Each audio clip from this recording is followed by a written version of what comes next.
क्या आप अपने कंघी खुद नहीं कर पाते? क्या आपको अपना कैबिनेट खोलने में मसला आता है, आपका हाथ ऊपर ठीक से नहीं जा पाता? क्या आपको अपने कपड़े तब्दील करने में किसी की मदद की ज़रूरत होती है? क्या आप अपने कपड़े आराम से खुद उतार और पहन नहीं सकते हैं? क्या आप अपना बाजू पीछे की तरफ आराम से नहीं लेके जा पाते? अस्सलाम वालेकुम, मेरा नाम है डॉक्टर राबिया अरशद और मैं फिजियोथेरेपिस्ट हूँ। आज हम बात करेंगे कंधा जाम के बारे में। कंधा जाम, जिसको हम फ्रोज़न शोल्डर या एडहेसिव कैप्सुलाइटिस भी कहते हैं, एक ऐसी कंडीशन है जिसमें किसी भी पर्सन का कंधा सिर्फ पेनफुल नहीं रहता बल्कि वो कंधा जाम भी हो जाता है, जिससे वो अपना बाजू ऊपर की तरफ आराम से नहीं लेके जा पाते और उनकी मूवमेंट रिस्ट्रिक्ट कर जाती है। ये कंधा जाम कहलाता है। और आपको अगर ये सारे इलामात आ रहे हैं तो आप कंधा जाम से ही सफ़र कर रहे हैं। और अगर आपने इससे पहले कोई मेडिकेशन ली है, इंट्रा आर्टिकुलर इंजेक्शन लगवाए हैं और आपको इससे कोई भी फ़र्क नहीं पड़ा और आप ये सोच रहे हैं कि मैंने क्या करना है और आपका सर्जन आपको सर्जरी की तरफ रेकमेंड कर रहा है, तो बेटर यह है कि फ़िज़ियोथेरेपी चूज़ करें और फ़िज़ियोथेरेपी से आपको बहुत अच्छे रिज़ल्ट्स मिलेंगे।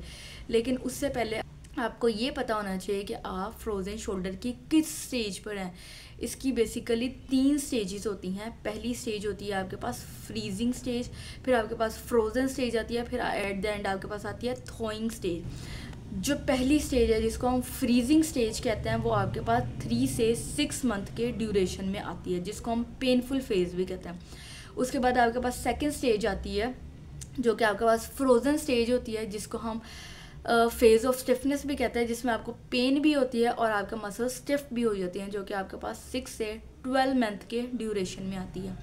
उसके बाद आपके पास थर्ड स्टेज आती है जो कि आपके पास थॉइंग स्टेज होती है, जिसको हम रिकवरी फेज़ भी कहते हैं। इसके अंदर आपका जो पेन होता है वो सबसाइड होना शुरू हो जाता है और आप अपनी डेली एक्टिविटीज़ की तरफ वापस आ जाते हैं, और ये आपके पास 12 मंथ से 18 मंथ के ड्यूरेशन में होता है। हर एक फेज़ का ट्रीटमेंट अलग होता है। सबसे पहले ये पता होना ज़रूरी होता है कि आपका कौन सा स्टेज चल रहा है। बहुत सारी ऐसी कंडीशन होती हैं जो आपके डायरेक्टली शोल्डर से लिंक कर रही होती हैं, जिसको हम शोल्डर रिलेटेड इश्यूज़ कहते हैं, जो आपका फ्रोज़न शोल्डर कोज करते हैं। कुछ ऐसे होते हैं जो कि बेसिकली शोल्डर रिलेटेड कॉजेज़ तो नहीं होता, बट वो इनडायरेक्टली आपके शोल्डर पे इफ़ेक्ट कर रहे होते हैं, जो आपके नॉन शोल्डर रिलेटेड कॉजेज़ होते हैं। उसके अलावा आपके पास इसका बेहतरीन ट्रीटमेंट में फ़िज़ियोथेरेपी एक बेस्ट ऑप्शन होता है। तो आज मैं आप लोग को ये भी बताऊंगी कि आपके शोल्डर रिलेटेड इश्यूज़ कौन से होते हैं और आपका फ्रोज़न शोल्डर क्या चीज़ है। बेसिकली फ्रोज़न शोल्डर में आप कोई ऐसी एक्टिविटी कर रहे हैं जिसको हम रिपीटेड स्ट्रेन भी कहते हैं, जो डायरेक्टली आपके शोल्डर को इफ़ेक्ट करे। फॉर एग्ज़ाम्पल, आप अपनी ये ओवरहेड एक्टिविटी ज़्यादा कर रहे हैं या आप अपनी ये वाली एक्टिविटी ज़्यादा करें जिसकी वजह से आपका शोल्डर जो है वो एडिक्शन में रह रहा है, इस तरह करके हो रहा है। और अगर ये बहुत ज़्यादा दफ़ा हो रहा है तो आपको रिपीटेड स्ट्रेन होगी और आपके पास जो आपका कैप्सूल होगा वो बेसिकली इन्फ्लेम कर जाएगा। इन्फ्लामेशन एक ऐसा प्रोसेस होता है जिसमें आपको स्वेलिंग आती है, जिसमें आपकी रेडनेस होती है, जिसमें आपको पेन होती है बहुत ज़्यादा। जो इन्फ्लामेशन है उसके बाद आपका फाइब्रोसिस वाली स्टेज आती है, जिसमें आपकी हीलिंग स्टार्ट हो जाती है, बट आप उसको रेस्ट में रखते हैं, जिसकी वजह से आपकी जो कैप्सूल है उसकी थिकनिंग होना शुरू हो जाती है। बेसिकली आपके शोल्डर में एक कैप्सूल पड़ा हुआ होता है, जो अगर थिक हो जाए तो तब भी आपको बहुत ज़्यादा पेन आती है। तो ये वाला सर्कल इस तरह से रिपीट होता रहता है और यही आपको फ्रोज़न शोल्डर ना ठीक होने में मसला कर रहा होता है। तो अगर जो आपके शोल्डर रिलेटेड कॉजेज़ आ रहे हैं उसमें हो सकता है आपका कोई इंजरी हुई हो, ट्रॉमा हुआ हो, जिसकी वजह से आपका रेस्ट की वजह से आपको फ्रोज़न शोल्डर हो गया, मतलब आपका कैप्सूल थिक हो गया। और हो सकता है कि आपकी कोई ओवर यूज़ ऑफ मसल हुए हो, जिसकी वजह से भी आपको ये वाले प्रॉब्लम आई हो सकता है आपको रोटेटर कफ इंजरी हुई हो, जो आपके 4 मसल्स होते हैं उनको हम रोटेटर कफ कहते हैं। और अगर आपकी इंजरी आई वहाँ पे और उसके बाद आपने उसको ठीक तरह से प्रोटोकॉल उसका फॉलो नहीं किया, तो हो सकता है आपको कैप्सुलर थिकनिंग हो गई हो, जो आपका फ्रोज़न शोल्डर की तरफ लीड किया हो। ऐसा भी हो सकता है कि आपके नॉन शोल्डर रिलेटेड इश्यूज़ हों, जिसमें आपका डायबिटीज़ या आपका टीएस है जो कि थायराइड रिलेटेड इशू है। अगर आपका हार्मोनल इम्बैलेंस हो, जो कि इन 2 कंडीशन में बहुत ज़्यादा होता है, तो आपको फ्रोज़न शोल्डर हो गया।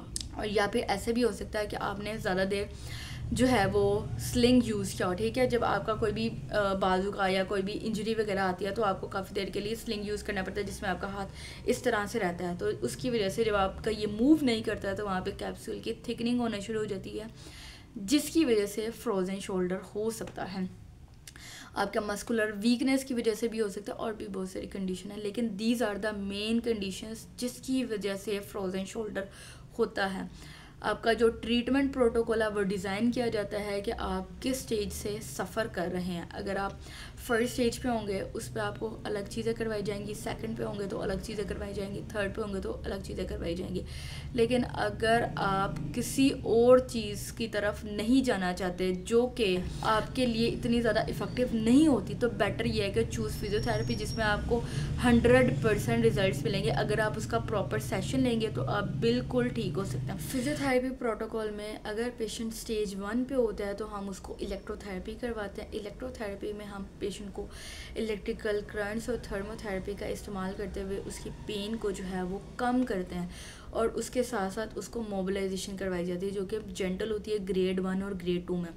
इससे ज़्यादा उसकी एक्टिव मूवमेंट कुछ भी नहीं करवाई जाती, क्योंकि अगर वो पेशेंट बार बार एक्टिव मूवमेंट करेगा, रेंज ऑफ मोशन को बढ़ाने की कोशिश करेगा, जिससे उसका पेन ज़्यादा हो जाएगा, और ज़्यादा होने की वजह से उसको दोबारा इन्फ्लेमेशन आएगी और वो रिकवर नहीं कर पाएगा प्रॉपरली। और अगर पेशेंट स्टेज 2 में होता है तो हम उसको मोबिलाइजेशन करवाते हैं, साथ साथ रेंज ऑफ मोशंस जो है ना वो गाइड करते हैं। उसको ये करवाया जाता है ताकि उसके मसल्स की जो एक्टिविटी है वो रीस्टोर की तरफ जो है ना वो आ जाए। उसके बाद आपके पास थर्ड स्टेज आती है। थर्ड स्टेज के अंदर पेशेंट को मोबिलाइजेशन, एक्टिव एक्सरसाइजेज जो है ना वो करवाई जाती हैं। एक्टिव एक्सरसाइज के साथ उसको करवाया जाता है स्ट्रेंथनिंग एक्सरसाइज, क्योंकि एक दफ़ा जब पेशेंट अपनी एक्टिविटी के थ्रू अपनी रेंज ऑफ मोशन को रीस्टोर कर चुका होता है तो उसके मसल्स को स्ट्रेंथनिंग प्रोवाइड की जाती है कि वो इसको मेंटेन करे और वो प्रॉपरली रिकवर कर जाए। तो आपका जो पॉइंट होता है वो डिपेंड करता है, आपका जो ट्रीटमेंट प्रोटोकॉल होता है वो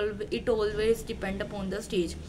अगर स्टेज वाइज हम ट्रीट करेंगे तो उससे आपको बहुत अच्छे रिजल्ट जो है ना वो मिलेंगे, और आपको बाकी सब चीज़ें जो हैं पेशेंट जो होता है वो फील कर रहा होता है कि वो हैंडीकैप हो गया है, उसको हर चीज़ में किसी की मदद लेनी पड़ रही है, वो अपने काम बेहतर तरीके से नहीं कर पाता।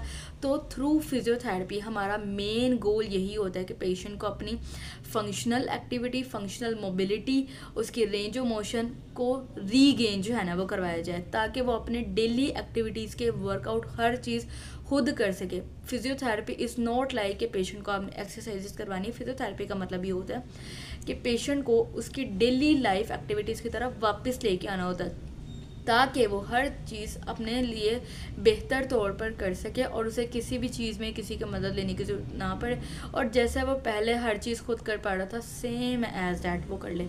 और पेशेंट को थ्रू फिजियोथेरेपी ये सारी चीज़ें रीगेन हो जाती हैं और वो बहुत अच्छे से अपने आप को बहुत बेहतर महसूस करता है। तो अगर आपको भी फ्रोज़न शोल्डर का प्रॉब्लम हो रहा है और आप मेरे से अपॉइंटमेंट लेना चाहते हैं तो आप ज़रूर मेरे से अपॉइंटमेंट लें। जो नंबर आपके पास अवेलेबल है उस पर आप कॉल करें, आप उस पर मैसेज करें, कांटेक्ट करें और आप मेरे से अपॉइंटमेंट लें, ताकि आपको बेहतर तरीके से इलाज मुहैया किया जा सके। Thank you so much, thank you for watching.